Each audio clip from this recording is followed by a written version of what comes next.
पंच कषाय योनिया तथा पंच कषाय कल्पना। पंच कषाय योनिया, कषाय की 5 योनिया अर्थात जातियां हैं। मधुर कषाय, अम्ल कषाय, कटु कषाय, तिक्त कषाय तथा कषाय कषाय। इस तंत्र में कषाय योनि की संज्ञा उपर्युक्त 5 प्रकार की ही है। विमर्श चक्रपाणि ने इति तंत्र संज्ञा पर टीका करते हुए ये विचार प्रकट किया है कि इस शास्त्र में 6 रसों में लवण रस को छोड़कर कषायों की जातियां शेष 5 रसों के अनुसार ही मानी गई हैं।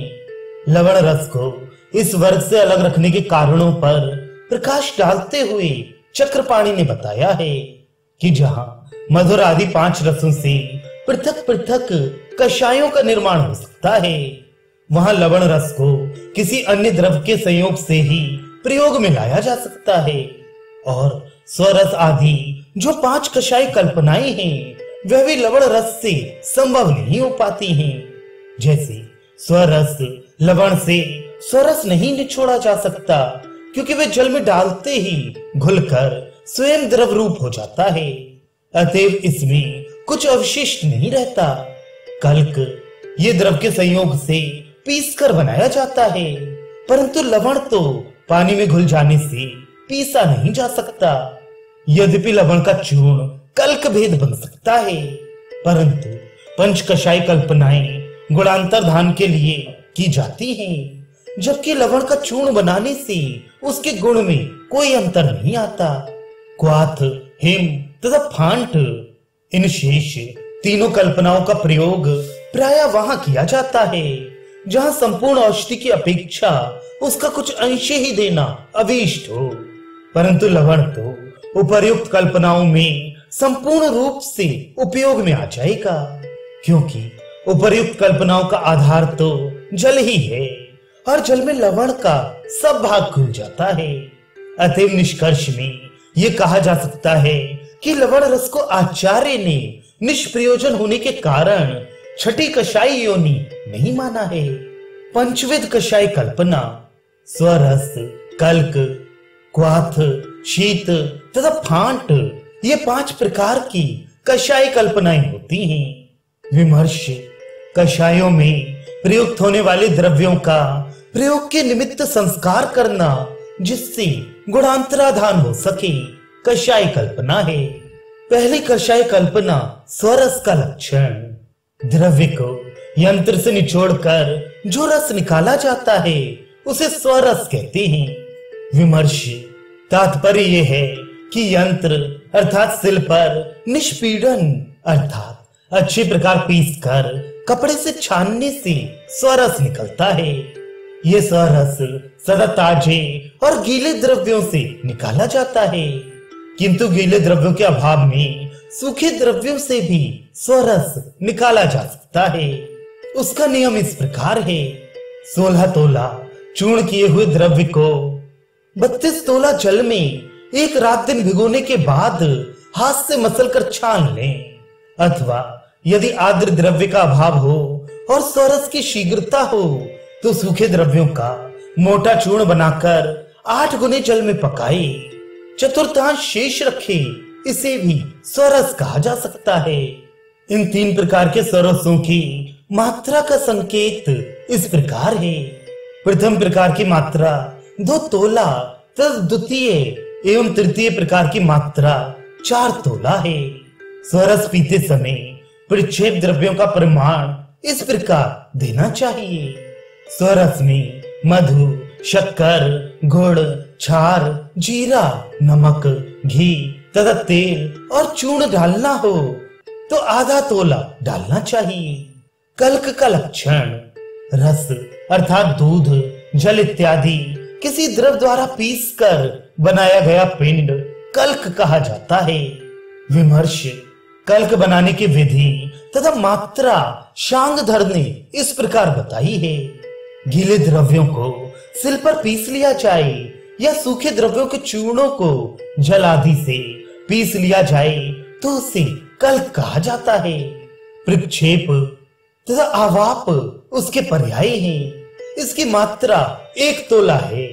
कल्क में प्रक्षेप इस नियम से छोड़ना चाहिए। 1 तोला कल्क में मधु, घृत तथा तेल 2-2 तोला, मिश्री तथा गुण 1-1 तोला और दूध आदि द्रव पदार्थ 4 तोला छोड़ना चाहिए। क्वाथ का लक्षण: द्रव्य को द्रव, जल, दुग्ध आदि के साथ अग्नि में उबालने से प्राप्त पदार्थ को चिकित्सक लोग श्रुत या क्वाथ कहते हैं। क्वाथ की कल्पना करने की विधि का वर्णन शांगधर ने इस प्रकार किया है।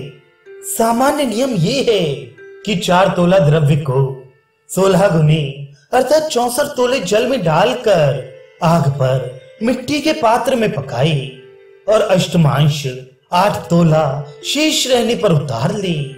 अन्यत्र विशेष नियम ये है, 1 तोले से लेकर 4 तोले तक द्रव्य का क्वाथ बनाना हो तो 16 गुना और 5 तोले से लेकर 16 तोले तक द्रव्य का क्वाथ बनाना हो तो 8 गुना, 16 तोला से लेकर जितने भी अधिक द्रव्य का क्वाथ बनाना हो तो उसका 4 गुना जल देकर क्वाथ बनाया जाता है और अष्टमांश शेष रखा जाता है। द्रव्य के अनुसार मृदु द्रव्य में 4 गुना, मध्य द्रव्य में 8 गुना, अत्यंत कठिन द्रव्य में 16 गुना जल देकर क्वाथ किया जाता है और क्रम से चतुर्थांश, अष्टमांश तथा षोडशांश शेष रखा जाता है। सामान्यतः जो क्वाथ मृदु, मध्य, कठोर औषधों के सम्मिश्रण से बनाया जाता है उसमें 8 गुना जल और अष्टमांश शेष रखा जाता है। क्वाथ बनाते समय पात्र का मुख खुला रखना चाहिए। ढकने से क्वाथ गुरु हो जाता है जो पीने से हानिकार होता है। क्वाथ की मात्रा उत्तम 8 तोला, मध्यम 6 तोला और हीन 4 तोला बताई गई है। क्वाथ कब और कितनी मात्रा में पीना चाहिए इस विषय में शांगधर का मत है कि आहार के पूर्ण पाक हो जाने पर 8 तोला क्वाथ पीना चाहिए। यदि क्वाथ में प्रक्षेप द्रव्य छोड़ना हो तो उसके लिए ये नियम व्यवहार में लाया जाता है। व्यवहार में 1 मात्रा क्वाथ पीने के लिए 2 तोला द्रव्य में 32 तोला जल मिलाकर क्वाथ पकाया जाता है और 4 तोला शेष रहने पर छान कर पी लिया जाता है। अधिक मात्रा में क्वाथ बनाकर अरिष्ट, तेल, घृत और भावना आदि कार्य में लाया जाता है। शीत का लक्षण: कूटे हुए द्रव्य को शीतल जल में रात भर रख दे। प्रातः काल द्रव्य को हाथ से मसलकर छान ले। इसे शीत कषाय कहा जाता है। विमर्श: शांगधर में कहा गया है कि 4 तोले द्रव्य को कूटकर 24 तोले 6 गुनी जल में मिलाकर एक मिट्टी के पात्र में ढककर रख दे। प्रातः काल हाथ से मसलकर छान ले। ये शीत कषाय है। इसकी मात्रा 8 तोला होती है। इसमें प्रक्षेप क्वाथ के नियम के अनुसार डाला जाता है। फाट का लक्षण: द्रव्य को जौ कुटकर उष्ण जल में डालकर हाथ से मसल ले। जब औषध का सार जल में चला आता है तो इसे फांट कहा जाता है। विमर्श: अन्यत्र फांट का लक्षण ये है, 4 तोले द्रव्य को आग पर खौलते हुए 16 तोले जल में छोड़कर उतार ले।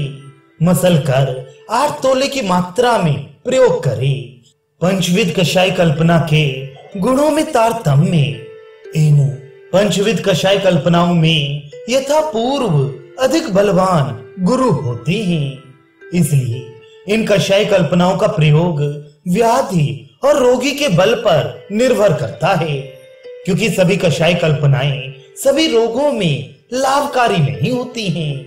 विमर्श: चक्रपाणी ने यथापूर्व पर टीका करते हुए स्पष्ट किया है कि फांट से अधिक शीत, शीत से अधिक शत, शत से अधिक कल्क और कल्क से अधिक स्वरस बलवान होता है तथा बलाधिक्य का अभिप्राय गुरुताधिक्य बताया है।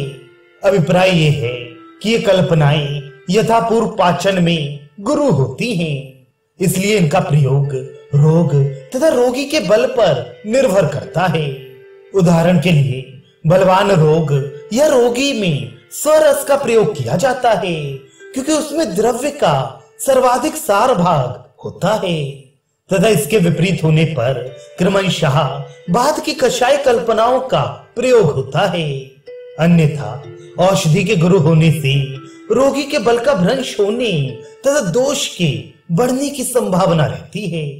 इसी विषय पर आगे विवेचन करते हुए चक्रपाणि ने ये मत प्रकट किया है कि सभी पुरुषों में स्वरस आदि कल्पनाओं का प्रयोग संभव भी नहीं है, क्योंकि कुछ लोग स्वरस द्वेषी होते हैं। ऐसी स्थिति में प्रयोग करने से अरुचि का भय रहता है। अंत में चक्रपाणि ने इस तथ्य की ओर भी ध्यान दिलाया है कि कषाय कल्पनाएं केवल रोग तथा रोगी के बल पर ही निर्भर नहीं होती, अपितु वह द्रव्य पर भी निर्भर करती हैं।